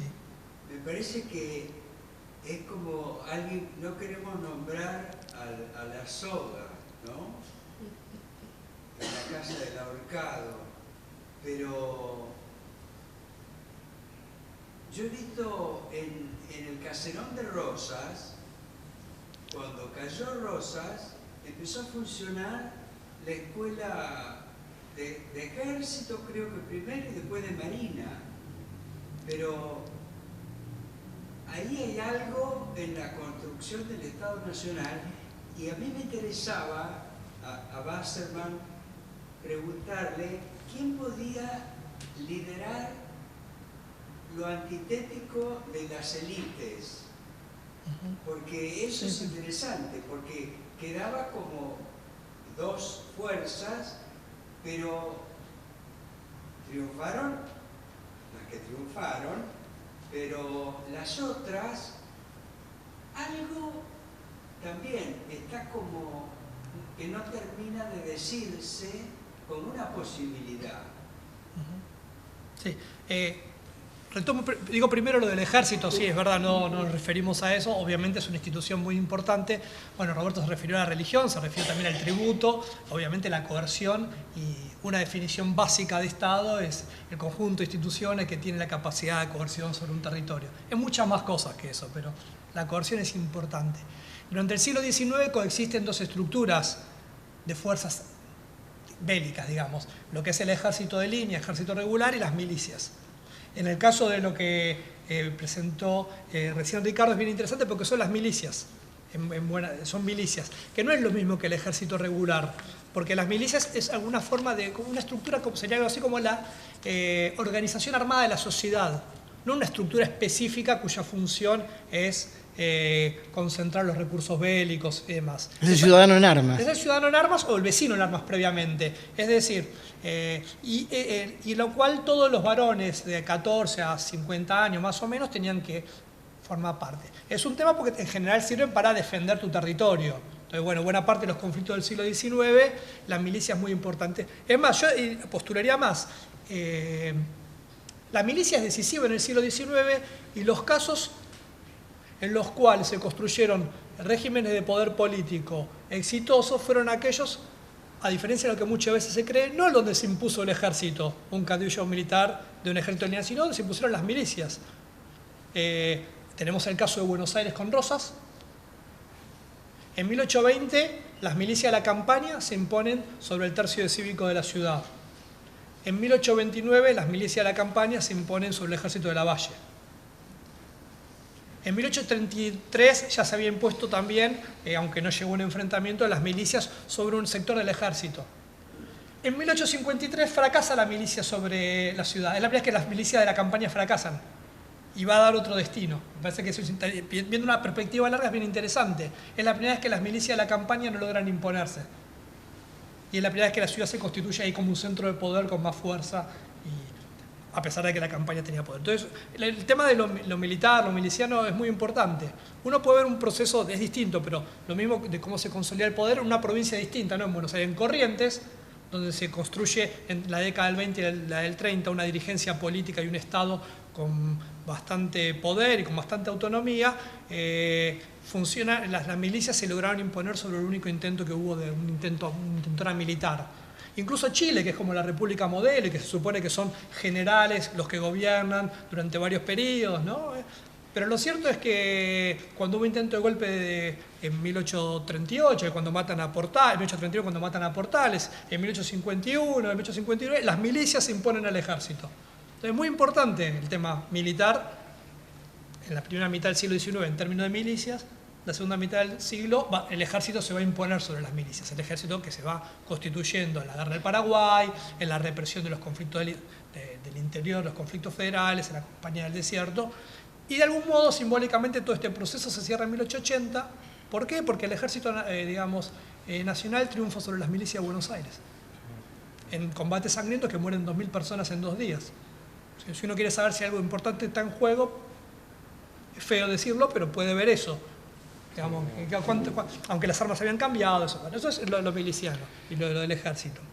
Lo otro es una pregunta que usted hace, es interesantísima, que no hay una respuesta única y de hecho hay mucha discusión historiográfica sobre eso, porque tiene que ver cómo pensamos el accionar político de los sectores populares. ¿Qué significa? ¿Que tienen autonomía, no tienen autonomía? ¿Solo pueden actuar en tanto y en cuanto lo hagan en forma subordinada bajo un liderazgo que venga de afuera? ¿Tienen intereses propios? ¿Tienen formas de expresión y de organización propia? Porque incluso en el caso que expuso Ricardo, tenemos un plano de vecinos, y de vecinos propios. No sabemos qué pasa con peones y más, ¿no? O lo sabemos, digamos, no por este trabajo, sino por otras cosas. Entonces, hay ahí una discusión. Lo que sí es cierto es que todo el tiempo está el temor de que esta gente que se supone que debe ser subordinada, deje de serlo. Y en muchos casos deja de serlo. Y es el temor permanente, que es un temor que está en las dirigencias desde siempre, pero en un periodo que se abre con una revolución y que se prolonga durante décadas por guerras, en las cuales una vez que vos le das el fusil o la lanza a alguien y le decís tenés derechos, porque ser miliciano daba derechos, por ejemplo en el caso de las milicias dirigidas por Güemes, a no pagar el arriendo. Entonces, uno de lo que yo mencionaba de Sánchez Bustamante tiene que ver con eso. Entonces no pagan el arriendo. Termina la movilización. ¿Qué le vas a decir? ¿Y ahora pagás el arriendo y devolvernos el fusil? Bueno, es lo que terminó pasando, pero eso no es automático, esos son conflictos. Y así lo vamos a ver todo el tiempo. Insisto, no lo veamos solo como algo de la historia argentina. El siglo XIX es esto. Y va a llevar mucho tiempo la construcción de estados nacionales con ejércitos nacionales, con una población nacionalizada que son ciudadanos en armas, encuadrados en estructuras mucho más rígidas y verticales como son las del ejército. Eso, entonces ahí hay... Perdona, no tengo una respuesta, pero uno va a encontrar momentos de mayor autonomía de estos sectores. También va a encontrar algo que la historiografía se debe mucho, porque es muy difícil de estudiar también, que son como pequeños líderes. Uno piensa en Artigas, uno piensa en Güemes, pero no es que Güemes y Artigas tienen una relación directa con la población rural que estaba movilizada. Había actores intermedios, muchos de ellos son curas. Y es en parte lo que dice a Nicolás Herrera en esta carta que le hacía al rey de Portugal. Porque decían, lo que le está diciendo otras cosas es que la religión podía contener las pasiones de los sectores populares, pero el problema es que los religiosos están involucrados también, lo que se llama el bajo clero. Muchos de los movimientos revolucionarios que movilizaron al bajo pueblo estuvieron liderados desde México hasta el Río de la Plata por el bajo clero. Nosotros conocemos dos figuras muy importantes de México, que son Morelos e Hidalgo. Entonces ahí encontramos también líderes locales, el bajo clero, hacendados, a veces hay una heterogeneidad de actores. Y no está claro qué es lo que va a pasar. Y eso es lo que más temor genera, no saber qué va a pasar. Eso. Yo quisiera agregar algo a esta cuestión del ejército, porque bueno, en mi área de conocimiento, que es la época de Rosas, se produce un fenómeno muy interesante, ¿no? Rosas empieza organizando una milicia, los Corredores del Monte, pero termina organizando el más formidable ejército profesional o, digamos, bastante disciplinado. Lo que le acusan los opositores, los unitarios, liberales, es que él ha usado de ejércitos étnicos y lo ha hecho bastante exitosamente, es decir, tiene batallones negros y tiene batallones indios. Y entonces ha creado una forma extraña de liderazgo. Los líderes son caciques y tenientes, o caciques y coroneles. Y los militares negros son militares que llegan hasta cierto rango, pero son personas a las que se le ha prometido la libertad y el Rosas los hace luchar una y otra vez, ¿no? Entonces, como son, yo diría que bueno, hay que mirar estos sectores subalternos, estos soldados negros, soldados indios, ver cómo ellos son invitados a formar parte del proyecto de construcción de una nación o de un Estado, y después son defraudados, digamos, en cierta medida, y por eso es que estos paisanos, estos negros, estos indígenas, o se vuelven contra el Estado y organizan malones, o se vuelven opositores, los negros se unen a clubes liberales, etcétera, en el futuro. Pero yo creo que un tema muy interesante, y es que está pasando contemporáneo, es que hay debates acerca de la disciplina de los soldados y de la naturaleza democrática de la república. Los unitarios terminan luchando guerra de guerrillas. En la coalición del norte todo se desbanda, digamos. Y entonces, aunque todos critican a Juan Lavalle por esto, porque da demasiado licencias a los soldados para matar y para robar o para hacer sus propias pillerías, digamos, justamente los unitarios, a veces el general Lamadrid aparece dando loas al ejército federal, a los rosistas, por lo organizado que son y la dureza de la disciplina militar en el ejército federal, mientras que ellos son una banda armada. Y esta discusión va a seguir, ¿no? Hay una discusión entre un ejército más disciplinado de Lamadrid versus la banda esa casi montonera de Juan Lavalle. Sigue en el proceso de organización nacional, y es Mitre el que va a intervenir. Hay una revista que se llama El Soldado, creo, en el cual Mitre hace y se mete de lleno en ese tema, argumentando que hay una especie de soldado democrático, que es obediente, pero no obedece cualquier cosa, es un soldado pensante, etc. Es el futuro custodio de la patria. Estos debates son casi anteriores al ejército, digamos, son contemporáneos a la formación del ejército, pero las escuelas, digamos, la institucionalización del aprendizaje militar, etcétera, van a venir después, y estos oficiales durante todo este tiempo de formación de Estado han estado debatiendo cuáles son los mejores ejércitos, un ejército disciplinado a la europea con caballería, artillería y infantería, o estas caballerías ligeras de montoneras, y van a unir la cuestión del debate del buen ciudadano con el debate del buen soldado. Debe ser obediente, muy obediente, más o menos obediente. Eso quería aportar. Tenemos espacio para una pregunta más. Así quería. Bueno, primero quería agradecer a los expositores, me gustaron mucho las ponencias, me parece que dialogaron muy bien entre sí. Me quedé pensando en la cuestión del constitucionalismo rural campesino, además para Ricardo la pregunta, que bueno, a diferencia de esas primeras miradas sobre el caudillismo asociado a la barbarie, el imperialismo que se dan contemporáneamente a lo que usted explicó de este movimiento liderado por Lagos, me preguntaba qué pasa con estas ideas que parecen como ser bastante coherentes, que además parecen generar como una suerte de cristalización de muchas décadas de acción política y de discusión de distintas tradiciones. ¿Qué pasa cuando después de la caída de Urquiza empieza el proceso de organización nacional bajo la Emiriche de Buenos Aires? Si se puede ver algún tipo de manifestación, digamos, sociopolítica que vuelva a retomar estas bases, esta idea de constitucionalismo rural en Buenos Aires, en la Patagonia.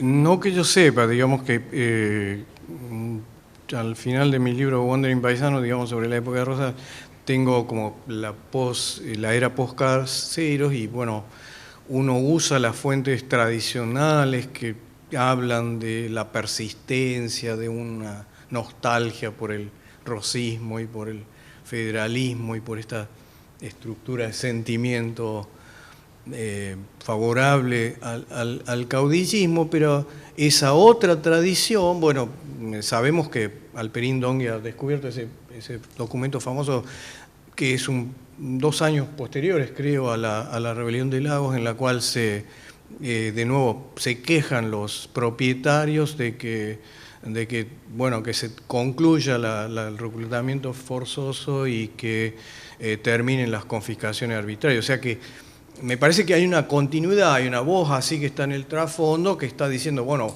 vamos por las instituciones, por el derecho de propiedad, por la libertad plena de los ciudadanos, y me parece que ahí está un tema como que a seguir explorando, digamos, que ha habido una voz más o menos popular, digamos. Los vecinos propietarios sí son algo más ricos que el resto, pero de todos modos representan una visión de una patria futura como que liberada del Estado, ¿no? Y es curioso que los liberales en sí, digamos, los liberales orgánicos, los que han luchado del Partido Unitario y luego vuelven, etcétera, se van a dividir en los 2 gobiernos de Buenos Aires y la Confederación, y van a ser partes del gobierno, van a ser funcionarios, van a ser burócratas, digamos. Y en ese sentido, digamos, no hay... van a aparecer clubes políticos, pero eso ya es un proceso que se ha narrado urbano, de la ciudad. Entonces, como que nuestro principal obstáculo es la historia, digamos. Como que tenemos que rehacer la historia. Bueno, muchísimas gracias. Volvemos a aplaudir a los panelistas.